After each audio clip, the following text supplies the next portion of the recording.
Now, there is other news on Bridgegate here, and for those headlines, let me bring in our senior political correspondent, Andrew Whitman, because none of this, Andrew, is happening in a vacuum here. What's going on in Trenton, there's so much going on with so many moving parts for Christie politically and also practically, and also even within his own party. And it's also difficult to keep track of just how many different groups are investigating the bridge scandal at this point, Rich. The bridge mess being investigated on all different levels. The New Jersey State Senate also launching its investigatory committee today.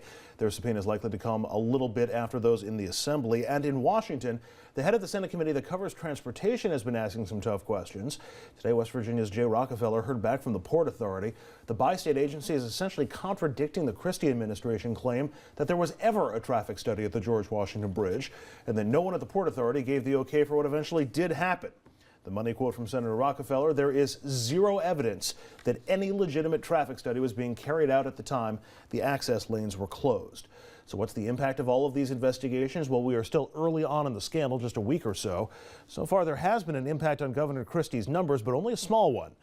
Quinnipiac out with the first big poll inside New Jersey since the scandal broke. 54% of Garden State voters still refer to Christie as a leader. Only 40% call him a bully.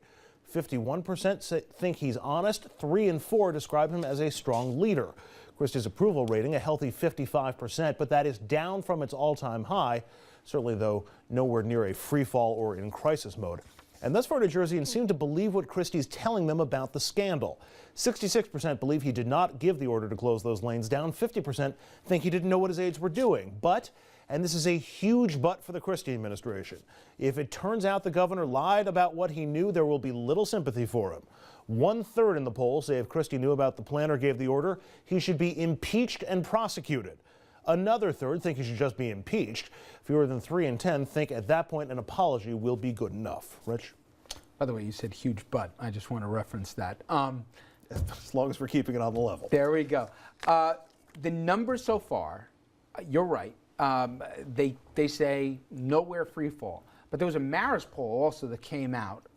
It was broader than just New Jerseyans. And some of the questions and first impressions for folks that don't follow Christie, like New Jerseyans or like we do, this is hurting those first impressions. Well, it is, and as we'll get into in our next segment, this is the time when Christie is going to have to meet key figures nationally within the Republican Party. I mean, the impression this has on everyday voters is one thing, but what it has to do with precinct chairmen and county chairmen for the Republican Party in Iowa and New Hampshire, and as we'll get into in our next segment, big money Republican donors who he's going to be meeting with in Florida this weekend, if they begin to turn their backs on Chris Christie, it could smother his 2016 presidential chances before he really ever gets started. Well, we're going to have that conversation right on the other side of the break. We're going to bring in our panel here. We're going to talk about Chris Christie. He's got a tall order here, not just with the investigation, but as Andrew said, he's going to be in front of an audience this weekend in Florida of Republicans, guys with big checks, and also the other governors here are asking questions like, is this the guy that should be leading our party with 2016 not that far away? We're going to know all that after this.